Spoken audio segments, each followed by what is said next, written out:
Leon Franco with weather, and Cooper Briggs with sports. At this time, please stand for the Pledge of Allegiance. Attention, salute, pledge. I pledge allegiance to the flag of the United States of America and to the republic for which it stands, one nation, under God, indivisible, with liberty and justice for all. The PTA Reflections Contest is in full swing. Entries should relate to this year's theme, I am hopeful because. All entries are due November 17th. 8th graders, if you have an interest in joining the Fountain Inn Winter Guard, there are tryouts at Fountain Inn from November 6th through the 8th. Contact Dylan Brummett for any additional information. Okay. The Fall Formal Dance will be held Friday, November 10th from 6 to 8 p.m. Tickets are $20 for one adult and one student. Additional tickets will be added for $5. This is not a drop-off event. All students must be accompanied by an adult. Tickets are available on the PTA website. There will be a fun run on October 30th for the middle school students. And the elementary students will compete in the fun run on October 31st. And now for weather with Leon Franco. There's a major cold front coming through tomorrow, but today's high is 83.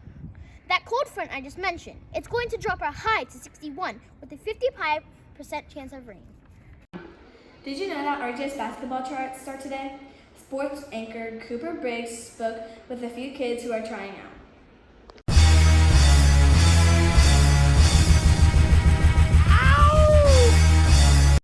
I'm here with Kim, and what are your strategies for getting on the basketball team?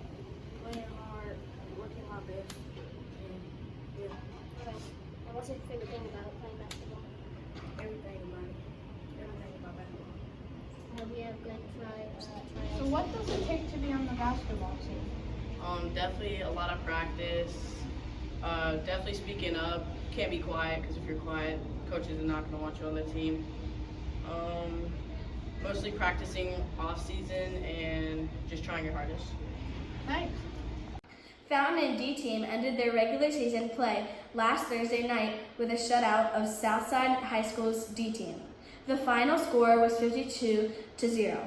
Jackson Lalonde spoke with Trip Smith about the win. I'm here with Trip Smith, and I heard you plays for the Fountain Inn D team. I heard you shut up Southside the other night 52-0. How did it feel? It felt really good. I'm glad we won our last game. Nice. What strategies did you guys use to win?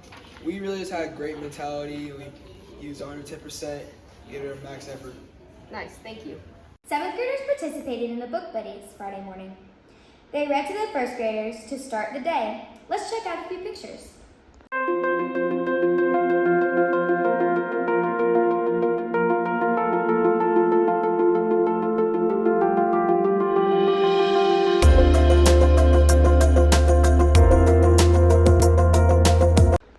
Here's Peyton Dyer and Jake Saldariaga with This Day in History.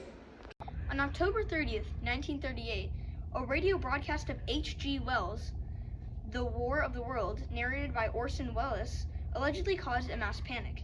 According to the Smithsonian Magazine, Welles and his Mercury Theater on the Air had performed a radio adaptation of the H.G. Wells' The War of the Worlds, converting the 40-year-old novel into fake news bulletins by describing a Martian invasion of New Jersey. Some listeners mistook those bulletins for real things, and their ancients phoned to call the police. Newspaper offices and radio stations convinced many journalists by the show that had caused nationwide hysteria. By the next morning, the 23-year-old Wells' face and name were on the front page of the newspapers. Coast to coast, along with headlines about the mass panic and his CBS broadcast had allegedly inspired.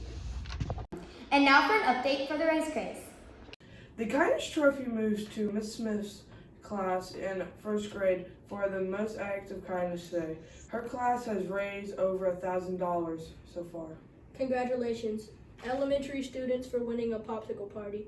We are 160 acts of kindness away from being able to pie Miss Garvin in the face. Keep working hard, guys. For today's Mindful Monday, we want to remind you to be mindful of others. 6th grade students learned about how emotional support dogs and how they can help people deal with various challenges. Our reporter Amelia Grove and Bella Starr were there.